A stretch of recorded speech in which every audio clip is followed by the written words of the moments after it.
In the vast, silent theater of the cosmos, solitude is often less a punishment and more a fortress carefully built by human hands. For 3 years, Finn Callaway had been the sole architect of such a fortress on a terraformed moon, a forgotten shard of green cradled between jagged crystal mountains. The colonial administration had long ago stopped their routine check-ins, leaving him to the rhythm of his own breathing and the steady hum of his greenhouse. Among alien vegetables and whispering moisture feeds, he found the quiet earth had never granted him. It is a strange human habit to believe peace exists in the absence of others, only to discover that silence can grow loud enough to hurt. The pale morning sun filtered through the glass, washing the greenhouse in spectral light as Finn tended his tomato hybrids. The routine was meditative and unbroken, until a rustle fractured the stillness. It came from behind the fern collection, too heavy for wind, too deliberate for settling metal. Then a whimper. It was small and broken, but it seized his heart with crushing force. Moving carefully, unaccustomed to surprises, Finn parted the foliage, and found something that would quietly rewrite his life. She lay curled in shadow, a fragile paradox. Small, barely reaching his chest, with silver-white hair framing a face that blurred the line between human and myth. Pointed ears peeked through tangled strands. A trembling, fluffy tail wrapped protectively around her body marked her as unmistakably Vulpine. He had only heard of them in scattered frontier tales, fox-like humanoids of intelligence and mystery. To find one here, injured and alone in his sanctuary, felt like discovering a fallen star. When her luminous amber eyes opened, panic flooded them. She pressed back against the planter box like a cornered animal. "I'm not going to hurt you," Finn said gently, lowering himself to make his presence smaller, safer. His voice was rusty from disuse, but steady. "I'm Finn. You're safe." Her name was Vesa. She gave the smallest nod, exhaustion dissolving what resistance remained. When he offered his hand, she took it. Her skin was fever-warm, fragile. The contact sparked something fierce and protective in him, something he hadn't known he possessed. He brought her to his cabin, a modest wooden structure attached to the greenhouse. It had always been enough for him. Suddenly, it felt inadequate.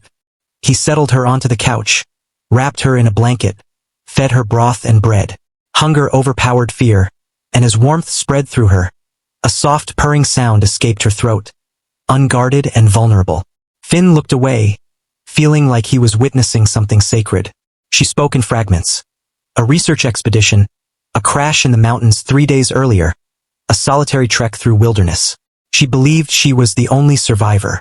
As she drifted to sleep watching him with heavy, curious eyes, Finn told himself this was simple compassion. The universe, however, has a talent for unraveling denials. The shift came with the next morning. Vesa woke to the scent of sweet batter and the soft sounds of domestic life, but her senses were no longer calm. The crash, the stress, and proximity to a gentle male had triggered something biological and unstoppable. Bonding season had arrived early. The moment she caught Finn's scent, it overwhelmed her. Not merely smell, but a layered symphony of earth, greenery, and warmth that bypassed logic and rewired instinct. Her tail fluffed involuntarily, betraying her. For her species, bonding was not metaphor. It was command code written into DNA. Breakfast became exquisite torment. Finn served pancakes with easy warmth, unaware that every smile, every casual movement, sent shockwaves through her nervous system.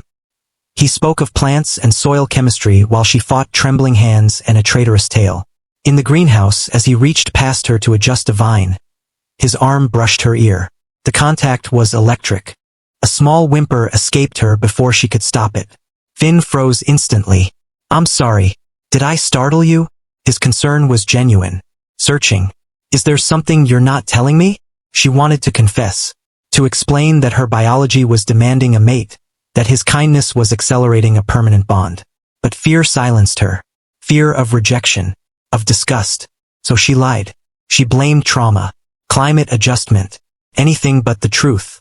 Finn accepted her words, offering space and patience, the two things that made her turmoil worse. 3 days passed in longing and restraint. Each morning she resolved to demand he call for rescue.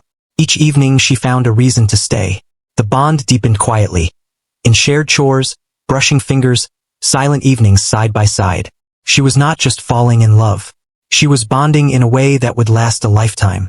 On the 4th morning, Rain streaked the glass walls, mirroring the storm inside her. Finn found her by the window, tea untouched in her hands. Gently but firmly, he asked again what was wrong. The lie had grown too heavy.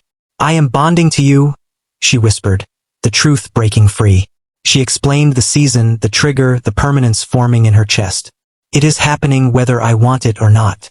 I tried to fight it. I did not want to trap you." She braced for anger, for distance. Silence stretched. Then Finn set down his cup. He didn't step away. He stepped closer. "I'm not blind, Vesa," he said softly. "I saw the signs. I just wanted you to trust me enough to say it." "You're not angry?" Tears spilled freely now. "I'm binding you to something you didn't choose." "You gave me the truth," he replied, taking her trembling hands. "That's a choice." He cupped her cheek gently. "I came here to be alone. I thought solitude was what I needed. But these past few days, you filled a silence I didn't know was there. I don't understand everything about your bonding. But I know I'm not ready to let you go." Relief hit her like a wave. When he kissed her, it wasn't desperate or consuming. It was steady, intentional, promise. Her tail wrapped around them instinctively, sealing the empathic link snapping into place. He felt her relief flood through him. She felt his loneliness dissolve. "It goes both ways?" he asked later, holding her as thunder rolled outside. "Equal and complete," she promised. "My joy is yours. Your pain is mine." He smiled softly. "That sounds right." The rescue signal could wait. In a universe of cold equations and infinite variables, they had discovered something constant. Some things mattered more than being rescued. Some things were worth being found. Outside, the clouds parted, and the research station stood bathed in new light. Please follow my channel for more videos. One click from you can change my life.